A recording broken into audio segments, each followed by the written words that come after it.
Jubilito TV Official. So ayun. What's up mga kabagis? This is Jubilito TV Official at eto na naman po muli ang isang edisyon ng ating reaction video mga kalingap at kabagis. No? Pero bago po lahat, syempre po, mega love shoutout po muna kay Val Santos Matubang, kay Ate Edna Vlogs, kay Kalingap Rab, Kalingap Netizens, Kalingap Subscribers, Kalingap Supporters, lalong-lalo na po ang ating mga Kalingap Reactors, Kalingap Partners, Team Bios, Team Karepa. Mega love shoutout po sa inyong lahat. So ito na nga mga Kalingap at kabagis, no? For today's reaction video, gawa lang po natin ng reaction at muli po pagbibigay ng opinion dito po, no, sa naging recent video upload ni Kuya Val Santos Matubang, na kung saan mga Kalingap at kabagis, no, hindi ko alam kung may kasama siya dito o talagang nagsolo siya na pinuntahan ito pong bahay nila, yung mga bata po, no, na pinangalan ng zombie ng kanilang mga kapitbahay, no, mga Kalingap at kabagis, no. Katirikan ng sikat ng araw, tanghaling tapat yata to, mga Kalingap at kabagis, ay pinuntahan ni Kuya Val Santos Matubang, no, hoping na magkakaroon na po siya ng interaction or makausap man lang, no, personally, ito pong mga magkakapatid na ito, mga Kalingap at kabagis, no. At alam niyo naman si Kuya Val, medyo may pagkakanyan may pagka-persistent, no. Pag meron po siyang goal na gustong ma-achieve, sa pagkakataong ito, ang goal ni Kuya Val ay makausap, no, ng sabihin na nating heart-to-heart talk ito pong mga magkakapatid na ito. Dahil yung unang punta niya po nung nakaraan ay hindi po successful, mga Kalingap at kabagis, no, na naglagay pa kunwari ng spy cam, no. Hindi ko alam kung talagang nilagay niya or ano man, pero talagang ginawa niya naman yung best niya na makausap at that time, pero talagang napakailap po, no, nitong mga magkakapatid na ito, mga Kalingap at kabagis, no.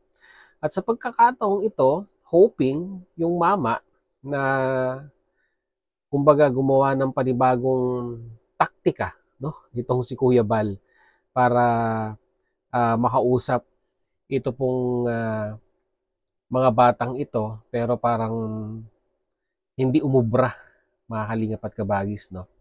Dahil ang prompt ni Kuya Val dito ay siya yung siya yung isa sa mga business partner, no, nung may-ari di umano ng lupain na ito, at kasama nga daw po, no, yung bahay nila Nanay Luningning sa Magigiba, dahil nga po dito sa bungad ay sinimulan na pong patagin yung lupa, no, binoldoser na. Pero unfortunately, yung interaction ni nanay kay Kuya Val ay masasabi po nating talagang malamig din, no? Malamig yung pagtanggap ni Nanay Luningning kay Kuya Val, no? And at the same time, although itong si Chris ay lumabas dahil nanghingi ng tubig, itong si Kuya Val ay ganun din, no? Lumabas nga ng bahay, lumipat lang dun sa duyan, no? Na kung saan ay sa mga part na ito ay medyo hindi na medyo nagtitimpi na lang siguro si Kuya Val, kaya siguro nabanggit niya yung mga salitang pag hindi lumabas yung mga bata ay baka sunugin yung bahay. Although biro lang naman po yun, mga Kalingap at kabagis, no. Pero 'di ba, parang pinaka-kwan na yun parang pinaka signal na yun, no, dito sa mga magkakapatid na ito na lumabas at makipag-usap, no, 'di ba?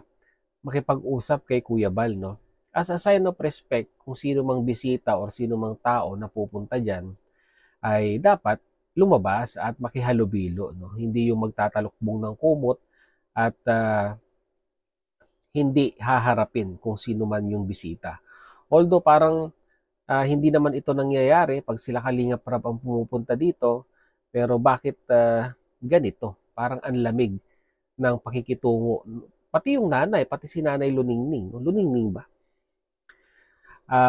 Napakalamig yung pakikitungo kay Kuya Val Santos Matubang. At kung titignan niya nga po dito sa bidyong ito, ay, di ba, kung makikipag-usap ka, supposed to be dapat humarap ka sa kausap mo.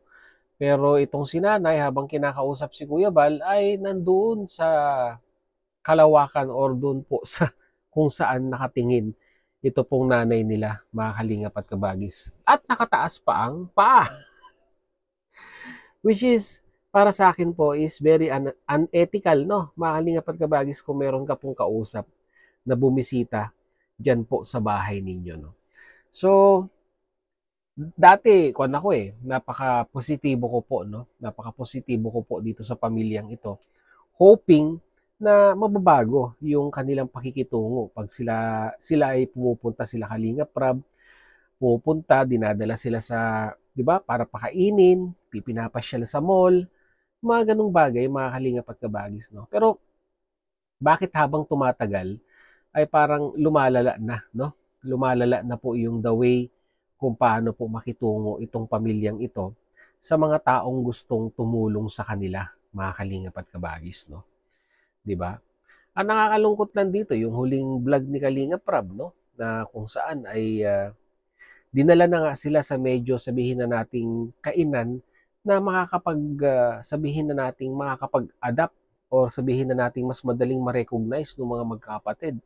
Pero by the end of the, alam niyo, yung video ay talagang hindi po successful yung pagpapakain at nasasayang lamang po yung pagkain, no, mga Kalingap at kabagis, dahil yung interest, no, ng mga bata dito po sa mga taong tumutulong sa kanila ay wala, no. Although nabigyan ni Kalingap Rab ng cellphone yung mga yan, yung tatlong yan, pero 'di ba? Yung banding nila sa isa't isa sa palaging pagpunta ni Kalingap Rab at that time ay okay na sana, pero unfortunately, mga Kalingap at kabagis, pati po ako napanghihinaan na rin po ako ng loob dito po sa magkakapatid na ito. So, ang nakikinita ko na lang na talagang solusyon dito, mga Kalingap at kabagis, katulad po sa mga naunang reaction video natin, ay siguro po, no, it's about time na si Ate Edna naman ang sumubok, no, mga Kalingap at kabagis, na kumausap dito, no. Girl to girl, ano ba yun? Babae sa babae, mga Kalingap at kabagis, na conversation, no. At kung makakapaglagay lang sila ng camera na katulad ng nandito sa ating itong lavalier na ito, ay hindi halata at hindi obvious, di ba? Na parang nakakon sila, naiilang sila pag merong kamerang nakatutok sa kanila, mga Kalingap at kabagis, no. Kumbaga parang spy camera, maliit lang, na kung saan ay hindi mapapansin, no, ng mga magkakapatid na nare-record, and at the same time ay makakausap ni Ate Edna ng masinsinan, no, mga Kalingap at kabagis, no. Pero ano po sa tingin ninyo, mga Kalingap at kabagis, may pag-asa pa po ba na mag-o-open up itong mga magkakapatid na ito at itong sinanay, na kung saan pag kinakausap ay hindi lumilingon, di ba, mga Kalingap at kabagis, no? Natapos na lamang po ang video ni Kuya Bal na wala, unsuccessful, no? Si Kuya Bal dito po, no, sa kanyang pagpasyal dito, at hindi niya naman po talaga nakausap yung pong mga anak ni Nanay Luningning, no? Luningning ba? Mga Kalingap at kabagis, no? Kaya hindi ko alam kung masusundan pa ito ni Kuya Bal, kung may follow-up pa ito, kung merong follow-up na video pa ito na papasyalan, or ito na yung last, mga Kalingap at kabagis. Sayang kasi, no, mga Kalingap at kabagis, no, yung tulong na pwedeng ibigay ng Team Kalingap sa pamilyang ito. Yun lang naman ang hinihingi, no, yung makipag-interaction, 'di ba, makihalubilo. Hindi ko po alam kung mahirap gawin sa mga magkakapatid ito. Although sabihin man nating ayan yung kinalakihan nila, pero ayan, no, may mga cellphone na sila, no. Nagkakaroon na po sila ng exposure sa outside world. Pero bakit pag may taong pumupunta ay malamig pa rin po, no, ang pakikitungo nila, mga Kalingap at kabagis, no. So yun lamang po ang ating reaction video. Mag-comment po kayo sa ating comment section, no, mga Kalingap at kabagis, kung ano naman po ang inyong opinion dito, mga Kalingap at kabagis. Dapat pa bang balikan ng Team Kalingap ito pong magkakapatid na ito, or maghanap na lang po uli, mga Kalingap at kabagis, ng masasabi po natin na mas deserving, and at the same time ay 'di ba, yung karapat dapat pang, actually karapat dapat naman talagang tulungan, pero 'di ba, walang participation pong nangyayari doon sa prospect po na beneficiaries mga kalingap at kabagis. No? So yun, hanggang dito na lang. Muli, maraming salamat. Dahil hanggang sa dulo po ng ating reaction video ngayong araw na ito ay nasamahan niyo po muli si Jubilito TV Official. At muli po, nagpapalala po ang inyong host. So mga hindi pa po nakasubscribe sa channel po ni Kuya Val Santos Matubang at Edna Vlogs, Kalinga Prab, supportahan po natin ang kanilang mga YouTube channel. And at the same time, muli po naglalambing din po ang inyong host. So mga hindi pa po nakasubscribe sa channel po ni Jubilito TV Official ay pakihit naman po ang subscribe button at ang notification bell para maging updated po kayo sa mga darating nating reaction videos. Ganun din po, paki-follow and like ang ating official FB page na may title din pong kaparehas ng ating official YouTube channel, Jubilito TV Official. So hanggang dito lang mga kalingap at kabagis. Once again, this is Jubilito TV Official, proud member po ng Team Coos at ng Team Bios. As I always say mga kalingap at kabagis, peace, God first. God bless po. Bye!